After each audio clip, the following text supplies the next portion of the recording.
right, so you guys seeing my screen? Mm-hmm. Yep. Yeah. All right, so that's good. who I am. Do some introductions. We don't have to do that. And then my little introduction slide, give you my past life, what that is. And so just a real quick kind of apex type definition on what a supply chain is: network between companies, suppliers, get products to customers, and then also the steps it takes to get the product to customers.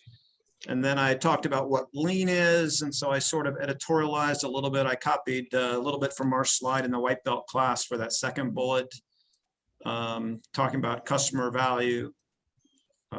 And then when you put those two statements together, you end up with something that looks like this. So the network between the company that maximizes customer value, minimizing waste, therefore creating more value. And the lean supply chain is the systematic continuous improvement approach that drives value to the customer through flow improvements, waste elimination. So that's kind of my introduction to what we're trying to do with a lean supply chain. So I pulled these, I had two objective slides. So I used to teach, or I still once in a while teach supply chain classes. And so the objectives that I have for what a supply chain is trying to do looks like that. And when you put those up against what we have in our lean class for the objectives, you see a lot of them look the same. And so, the point here was just to point out that, when you're running a supply chain, your objectives are very much consistent with what our objectives are when we're talking about a lean organization. Okay, so lean and supply chain really do complement each other very well. So supply chain is really pretty simple.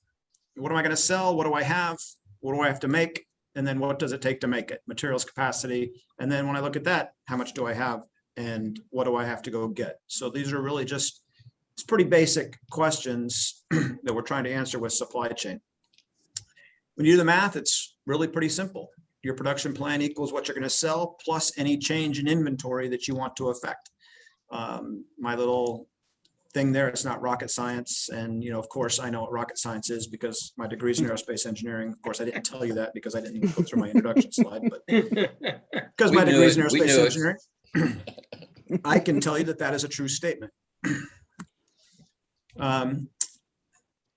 Most people traditionally think of supply chain as this. We're just balancing supply and demand. So I got demands for my product, orders and forecasts on one side, and then I got my supply side on the other side where I'm looking at inventory and my production plan. Most people think about supply chain like that. When I talk about the role of supply chain, I usually think about supply chain more like this. So you got marketing on one side of the table, manufacturing on the other side of the table, and they don't like to play nice in the sandbox together. So supply chain stands in the middle and you're the referee. If you're keeping score, marketing is always winning. If you look at the performance charts in the back, your inventory is going up and your customer service is going down. And so as a supply chain professional, you're going to try to correct that. But that's my little cartoon of who supply chain people are, right? And so if you want to take a really basic look at what a supply chain looks like, this is what it is. I buy, make, store, sell. And then in between all those points, I move. The arrows on the top are the logistics, and the green arrows on the back are the reverse logistics, because you sell stuff and you get returns, and the store returns into the factory, and sometimes the factory returns stuff to the supplier. And so that's really a simplistic look at a supply chain, but what a real supply chain is much more complex. We've now in a global network, I've got factories and plants and suppliers all over the world. Materials have to move around via all kinds of modes of transportation. So this is more representative of what a supply chain looks like today in the world that we live in. So bring in the 8 wastes. So when we talk about the 8 wastes, we use our acronym downtime: defect, scrap, rework, overproduction, waiting, not fully utilizing people, transportation, inventory, motion, and excess processing. In the white belt class and in the class today, I would have talked a little bit about each one of these, but really what I want to do is try to put these into context of what they look like in our supply chain. So Where is the waste when we talk about what our supply chain looks like? Well, we'll take the obvious one first, transportation. We're moving stuff all over the supply chain, and so there's waste there. Another obvious one, if I'm storing stuff, that is inventory. So that is a waste also. You're always going to have waiting anytime I'm moving something. So anytime I'm moving something, there's going to be waiting involved. But I also wait in each of my processes. I got waiting when I buy, make, store, and sell. Defects and excess processing is obvious in my make stage. It could occur elsewhere, but very common there. Overproduction is very common in my buy and my make areas. Motion there in my make as well. And then not fully utilizing my people shows up everywhere. So really, when you start looking at my supply chain, my wastes exists everywhere. Okay. A lot of times in supply chain, we'll talk about trading wastes. One of our objectives was optimizing the value stream. And so one of the things that's very common is we will trade transportation for inventory. And so it was very common for me to talk about shipping via ships versus shipping via airplanes. If I ship via ship, if I transport via an ocean container from India, let's just say, because I did a lot of stuff from India in my day, we planned on 6 weeks to get that material from India to the United States. While it sat on the ocean, it was inventory and it was there. Meanwhile, if I put it on an airplane, it only took me a week or so. So it was a matter of days when I counted. So obviously much less inventory. There's costs associated. There's batch sizes. I can fill one of those ocean containers, and one of those ocean containers to ship from India to the US obviously would hold about 22 pallets if I don't double stack them. And that ocean container is going to cost me, well, it used to cost me about $4,500 to ship that ocean container. Now I think it's up to like $10,000 to ship an ocean container from India to the United States. But that pallet right there that's going on the airplane, that basically cost me $5,000 a pallet to ship. So obviously the cost associated with the transportation, the amount of waste when you calculate how much that's costing you really is a trade-off. You're going to trade that inventory for the time that the inventory sits on the ocean versus the less time that it spends in the air for the cost of that transportation. So we often spend a lot of our time in supply chain talking about the trade-offs between inventory and transportation. Okay. When I make that, some of the questions I need to answer is, how much am I going to order or make at a time? Order quantity becomes a big factor in what my mode of transportation is going to be. So remember, one of our lean goals is one piece flow. So if I want to make one at a time, but that's not always possible. So there's a lot of things that we make in batches or that we order large quantities of. So that brings into question what we would call in supply chain is an economic order quantity. The other question we ask when we talk about modes of transportation is not just the inventory and the cost, but also the reliability.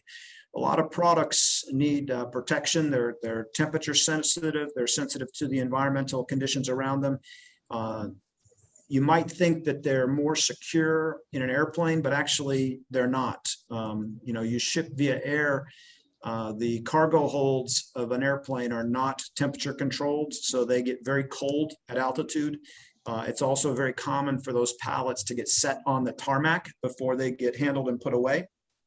And so we've had plenty of temperature excursions because we shipped a pallet via FedEx, and that pallet got set on the airport in Memphis, and it was 102 degrees outside, and we ended up with overcooked product.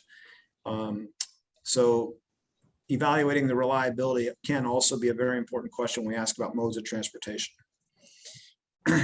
Let's talk about economic order quantity for a second. So economic order quantity is something that we do in supply chain. We're basically going to evaluate the cost of this product versus the order quantity. What quantity would I like to order?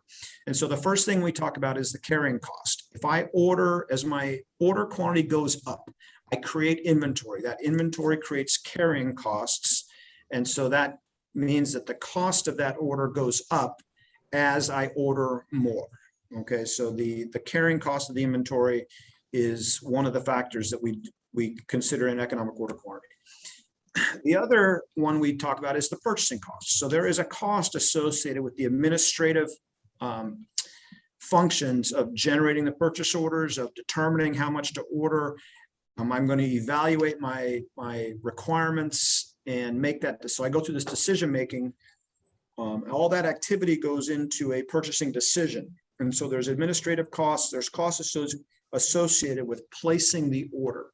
So obviously that is very much driven by a one-time event. So it's a very much of a fixed cost type analysis where just placing the order, and it doesn't matter if I'm ordering 10 or if I order 10,000, the cost is very much the same. So as I increase my order quantity, that purchasing cost per unit goes down significantly. So when I evaluate my purchasing cost, I'm incentivized to order larger quantities. So when I put those two together, my carrying cost plus my purchasing cost, I end up with a graph that looks like that, which is really just, it's a sum. You're adding the two together and you get a graph that looks like this. And then you can pretty much calculate your economic order quantity, which is right there, right at the minimum point of that curve. And so I would use this kind of analysis to establish what we would call economic order quantity should be. An interesting observation when you get used to doing this is your economic order quantity, and there's the calculation if you want to do the calculation. I don't make anybody do that math, but that's the equation for it. But an interesting observation about your economic order quantity is that to change your order quantity, you really have a fairly broad range where you don't really incur a huge difference in cost. So you get a lot of latitude to establish an order quantity that might correspond to a batch quantity from your supplier. You want to order a full batch from your supplier, perhaps. Or maybe I want to order in quantities that would be consistent with unit of use in my process. So I know that I'm going to be using 25 kilos every time I make a batch, so I'm going to order in 25 kilo bags. Whatever that rationale might be, you generally have a fairly good latitude when I talk about my order quantity. And so to be consistent with lean, I'd want to go to a lower order quantity, and I generally can without affecting my cost too much. So it's just an important aspect of economic order quantity. Yes, there is a defined point that is my most cost-effective order quantity, but I get some latitude without really impacting my cost too much. Okay. Inventory is a waste, and we want to make sure we consider it a waste. And one of the reasons why we want to consider it a waste is because that allows me to challenge it. So when we talk about inventory, and we talk about this in the white belt class, when we talk about lean, inventory should be planned and it should be checked. And so, reports are very easy to generate for inventory reporting, and they can be very simple. They can look something like this, where in this case, I have months of supply over there on my left, on my y-axis, and then just my different components would be down on the bottom. And you use a stock chart, or you could, where you just put your high and low as this, your max and min as my planned quantities, and then you put a little dot in the middle. And as long as my little dot is somewhere in that range, then I'm fine. And you make sure that you're tracking. So we consider inventory a waste, and that allows me to track it and to challenge it. And the important thing is to make sure that there is some planning going into and some rationale why I'm keeping my inventory. Okay. Let's talk about safety stock. So safety stock is a very particular type of inventory. Okay, it's used just for risk mitigation. There's only two reasons why we hold safety stock: uncertainty of supply and uncertainty of demand. So you talk about evaluating your supplier delivery performance or your forecast error. But if my suppliers would deliver 100% on time in full, then I wouldn't need much safety stock. And if my stinking customers would only order the product at exactly the rate that I predicted they would, then I wouldn't need any safety stock either. And you would get to a point where you could do just-in-time inventory, which is essentially zero safety stock. But the reality is we have uncertainty of supply. My suppliers aren't always reliable, and I have uncertainty of demand. My customers don't always order exactly how much I thought they were going to when I thought they were going to. So I have forecast error. Okay. And so the other factor that we put into safety stock calculations is, what do my customers expect? Are my customers willing to wait, or do they expect me to ship product immediately? Do they have an expectation that I'm going to ship on time in full 100% of the time, or will they tolerate something less than a 100% service level? But just like we talk about in lean, customer value is most important. I don't get to determine that. My customers determine that. So we have to ask ourselves, what is that customer expectation for customer service level? Because all of those aspects will affect what goes into my inventory planning. So unlike economic order quantity, inventory planning is not additive. It's basically a product of the probabilities. So you've got three probabilities where you evaluate delivery performance for your suppliers, your forecast error from your customers, and then your customer service level. And so when we talk about safety stock planning, it looks something like this, where I've got the inventory along the y-axis and whatever measure I'm evaluating along the x-axis. But the first one is supplier variability. If I have a very reliable supplier, my supplier delivery performance is 100%, I don't need any inventory. So my curve is inversely proportional. The curve looks like that. My demand variability, on the other hand, looks like this. So if I have very little demand variability, I don't need any inventory. But the more demand variability that I get, the larger my forecast error, then the more inventory that I would need. Okay. Same with my customer service target. The higher I expect my customer service level target, and that's again just a probability that I'm going to have stock in hand to support the orders as they come in. The higher I take my customer service level target, the more inventory that I'm going to need. Okay.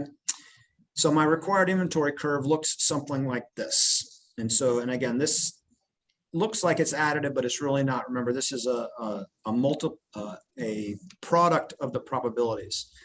Okay. Important to note that you're never going to get to 100%.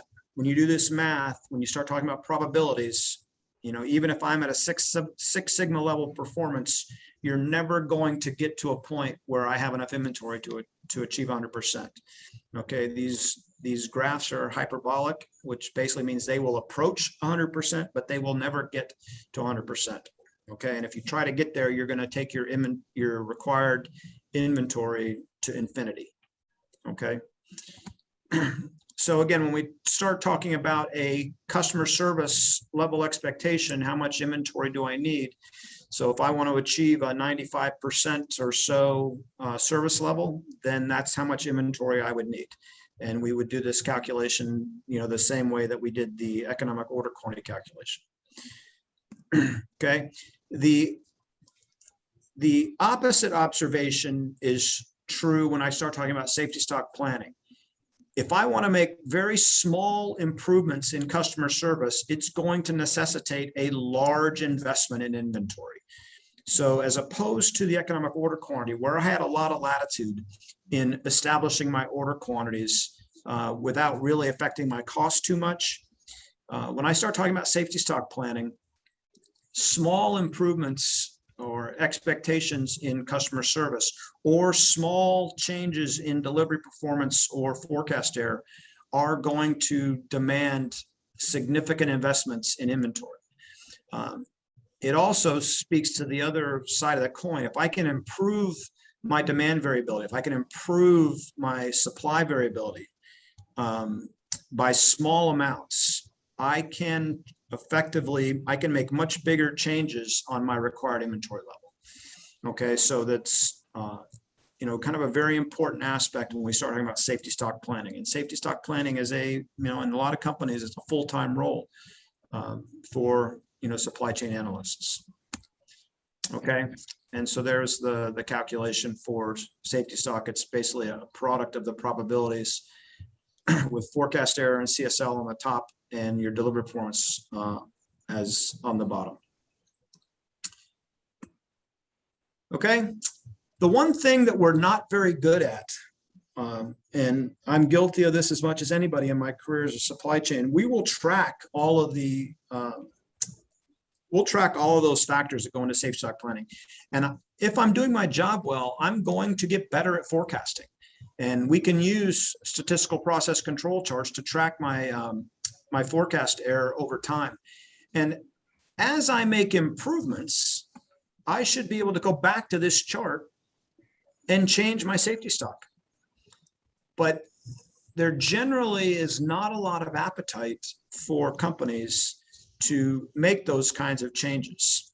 So one of the things that we really need to do, if we really want to be pursuing a lean supply chain, as we start measuring all these factors, we need to look at our performance. And as I start improving, the variability in some of these things, I should really be going back and changing my safety stock plan, the levels that I'm planning to. Okay. One more slide on safety stock, not just how much, but where do we keep it? It's going to depend on how high my customer requirements are. If my customers are willing to wait, then I don't need to keep my safety stock in finished goods. I might be able to keep it in components. Whether I produce to forecast or produce to order, again, that's going to depend on my customer requirements. What are their expectations? How reliable and how capable is my production? The cost of materials. I did an engagement with a tool manufacturer once, and they made a saw blade that was actually coated in diamond dust. They did not keep very much safety stock of their diamond dust because the cost of the materials was prohibitive to them. So that's a very important factor when we start talking about safety stock. Okay.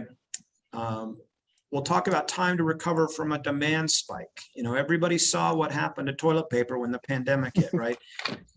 Okay, there was a demand spike in the toilet paper, and it took us a long time to recover because there wasn't a lot of stock throughout the supply chain. The paper companies had gotten really good about predicting, let's face it, the demand, the actual true demand for toilet paper doesn't change very much. It basically changes as the population changes. So they got very good at predicting how much they needed to keep. But all of a sudden, when something like the pandemic hit and you got what I would call irrational demand, and all of the product moved off the shelf into people's houses, it took them a long time to recover. We'll talk about things as supplier firm zones. What does my supplier need? How much time do they need to change order quantities? And what's my transportation reliability look like? So all of these are considerations that we would have to factor into not just how much safety stock I keep, but where I keep it. Okay, one more waste that I want to talk about, excess processing, because I think it's one that isn't readily understood. And so I want to give you two examples of excess processing from my career and just show you how they can impact a supply chain. So in manufacturing, and supply chain, exists both as the connections between manufacturers and suppliers, but supply chain is also very robust within the manufacturing, inside the plant four walls as well. We have a role to play in the operations. And so let's talk about this example. The problem statement, suite 2, was a production suite that I had at my plant in Puerto Rico. We basically couldn't keep up. The demand for the two products that were in suite 2 together was more than we could make. And so we were consistently going in and out of back order, very poor customer service levels. And most importantly, the company was not able to pursue new business. We did not have a majority of the market share. we had opportunities to go after more business, but because Suite 2 could not keep up with my existing demand, we were not able to pursue any new business. So the Suite 2 value stream map looks something like this.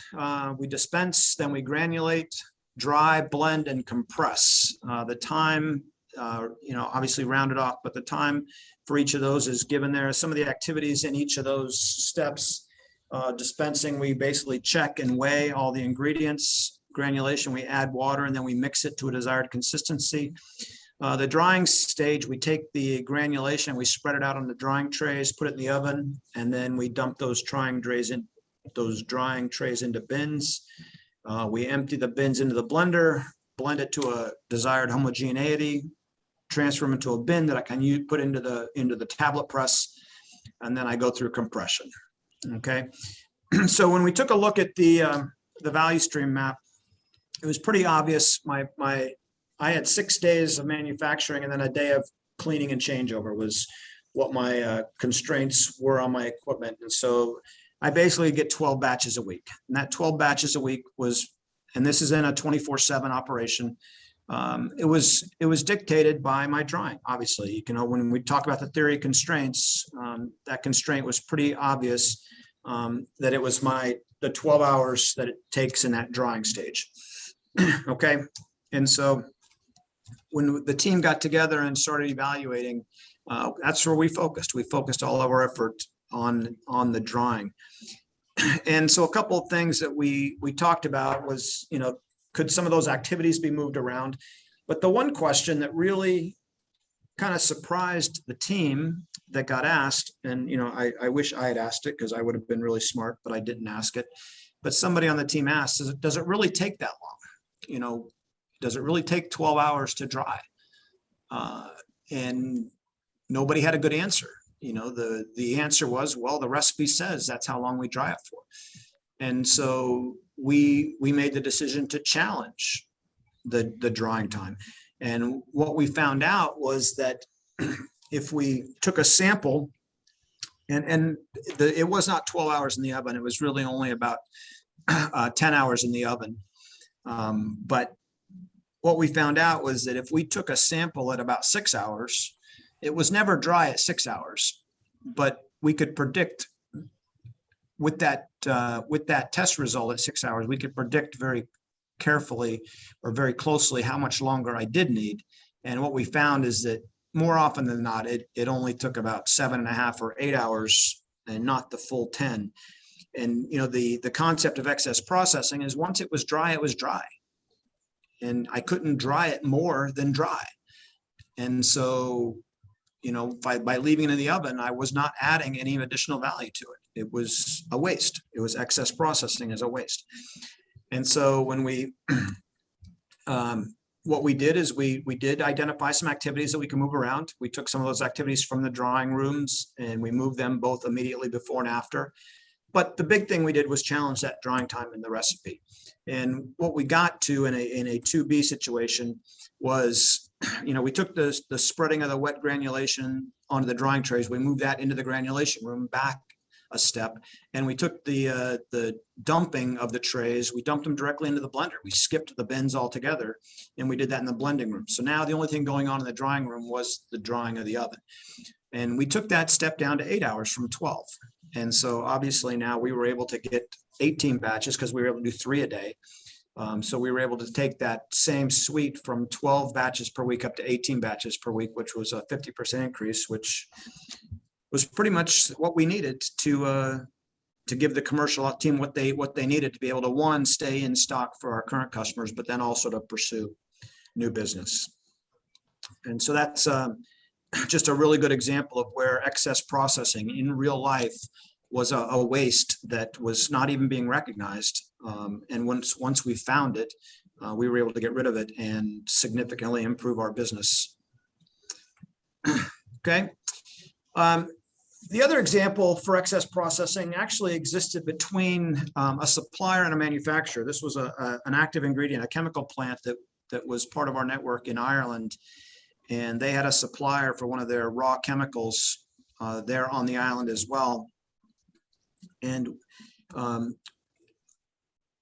the process at the supplier was they made it as a liquid, and then they would freeze dry it. They would pack it in bags, and then they would ship us the bags. We would dump the bag, we would add water, and then we'd reconstitute it as a liquid. We didn't even realize that they were producing as a liquid. We always thought we were just getting it in bags. And it was because of we entered into a supplier relationship program where we made a concerted effort to go out and meet with our key suppliers just to try to understand their business better. And they were walking us around the plant and showing us their processes. And we were talking about this one particular item that we bought a lot of. And, one of our team noticed that you guys actually make this liquid, then you freeze dry it. And the shop floor guy said, yeah, you guys are the only ones we freeze dry it for. Everybody else, we sell this as a liquid, but for some reason, you guys wanted it in a freeze dried formulation and packed in bags. And we're like, well, no, we needed it. We actually need it as a liquid. So could you just ship it to us as a liquid in 55-gallon drums? And they're like, yeah, if you do that, that saves us a bunch of time and money, and we'll give it to you for a lot cheaper price. And then on our end, we were able to say, oh, good, I don't have to dump and add water. I can take this whole reconstituting step out of my process. And so it saved us a bunch of time and money. And so this was an example where, the excess processing, we didn't even know the excess processing was going on because our supplier was doing a non-value added activity so that we could then ship it to us into a non-value added activity.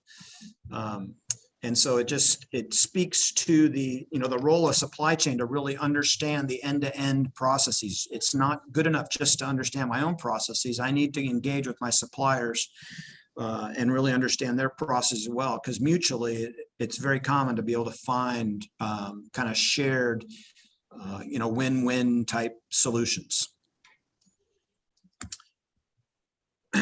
And then the last slide here that I'll talk about, we talk about push versus pull.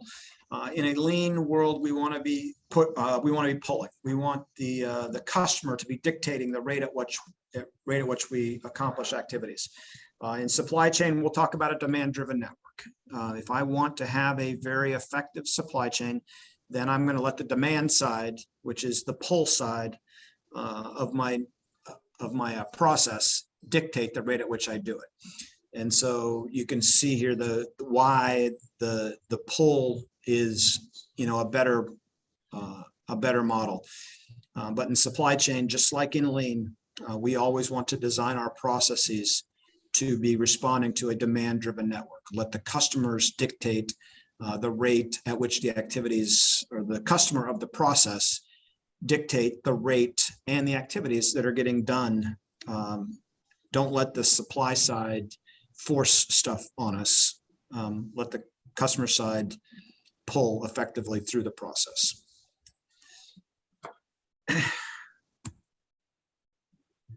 And that was all I had in my lean supply chain. Just trying to show you why lean and supply chain are not mutually exclusive terms. They actually complement each other very well. And from the slide we saw at the beginning, there is waste all over the supply chain. And I tell people all the time, you're never going to design a supply chain that has zero waste. You're never going to be able to get rid of it all. But there's enough waste in there that you can make a full-time endeavor identifying it and finding ways to reduce it.